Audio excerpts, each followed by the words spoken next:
Everyone, Ordinary Income back today. I wanted to do a video later today, but I'm not able to because I got some work meetings.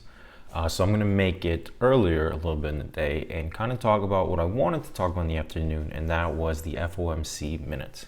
Last month in March, there was the Federal Reserve met, the Federal Open Market Committee in particular met, and they're the ones that decide a lot of the monetary policy, aka what are we doing with interest rates, as well as what's going on with their balance sheet, also known as quantitative easing, which can also be referenced as to how much bonds are they purchasing from corporations and from the government. They came out with some statements. I know before March they had said that April or March was the last month in which any QE was going to be done overall. So from here on out, the Federal Reserve is not purchasing any bonds of any sorts, corporate or government. Interest rates are up 0.25%. They're releasing the minutes from the meeting. Usually I don't really care about this because the policies that they're going to change have already been done. Those are released right after the meeting is done. The minutes in particular are about 20 pages long, and I think they're double columns as well. So there's a lot of words in there, a lot of notes. Usually people on Twitter will highlight the most important things. There's not going to be any change. We're not going to see any higher interest rates after today, nor are we going to see anything about the balance sheet in particular that changed overnight. Since those things have already been done, I guess, and adjusted for after that meeting in March, right now all we're going to be seeing is kind of what their thoughts were, so to say, from that March meeting. Everything outside of the actions they took, the discussions they had, their opinions on the state of the economy, and so forth. And it's interesting because recently we've had a couple of Fed officials come out and give their opinions on it as well. In particular, one of the Federal Reserve members, Patrick Harker, has said that he mentioned he sees more rate hikes. So we're at 0.25%. He thinks we're going to be going even higher because I think he's very worried about inflation. And one way to combat inflation is to raise interest rates. Yesterday, there was a lot of news and it impacted the market in particular when member Brainerd said that she sees that they're going to reduce the balance sheet and they're going to do it quickly.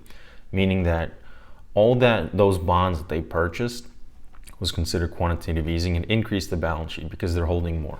What she's saying now is, I guess, indicating that there's going to be a lot of selling to be done. We're going to be getting rid of those bonds that we have. Why does that matter in particular? What does it mean for you? Why does it matter overall? What do any of these comments really matter in the first place? Sometimes these comments are just kind of done to play games, or I don't know. I have a hard time with these comments. I think because of the Federal Reserve election cycle as well as the midterm election cycle this year, you're going to be seeing a lot of statements being made, but sometimes they kind of just throw these comments out to get a litmus test of how maybe the markets are going to react with more hawkish or more dovish tones, or positive or negative ones, so to say.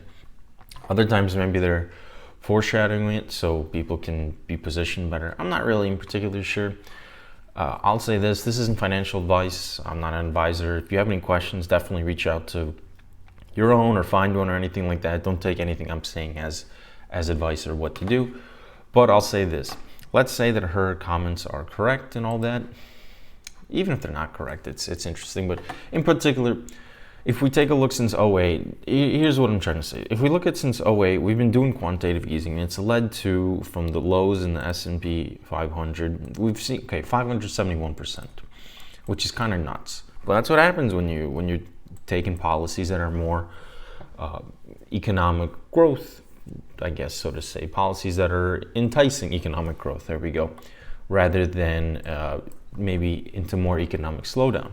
The only time that we saw these policies kind of look to come to an end, where they wanted to raise interest rates, reduce their balance sheet, was in the end of 2018. So from September all the way to Christmas of 2018. And since then, in that span, it was about a 17.5% drop. This was when they were raising interest rates, and this was when they were talking about reducing their balance sheet. And it was only about a 3 or so month span.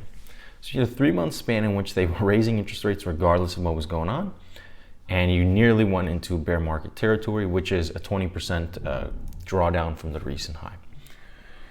Since then, we've done even more, we've kept interest rates at zero still, and we've done even more quantitative easing, leading to this move from the COVID lows to where we are right now, which is even a more ridiculous move. It's crazy high. The point being is that the Fed minutes are going to come out today. There's probably going to be a reaction intraday. You know, if you're playing intraday, you'll see some kind of vicious moves up or down. But it's an idea of that they're going to be setting the tone for one, are we looking to continue our accommodative economic growth policies, or put policies that are more economic drawdowns so we can kind of put a strain on inflation, we can cool it off a little bit. What does it mean for you? As I've said before, you know, to prepare for the worst, prepare for an economic drawdown, regardless of the comments today, the best thing you can do is to provide more skills, provide more value, learn some things and all that. Me personally, I'm going to be reading what they say, and if it's anything that's a little bit more negative, indicating possibly a recession, or if they want to do policies that are more geared towards slowing down the economy, it's just more means and more reason for me to say, all right, let me learn something else, maybe learn a new programming language, maybe learn another skill of sorts, maybe even get another job. I don't know. Whatever you want to add to yourself is that, but economic drawdowns, economic contraction is just, you know, things get a little bit tighter.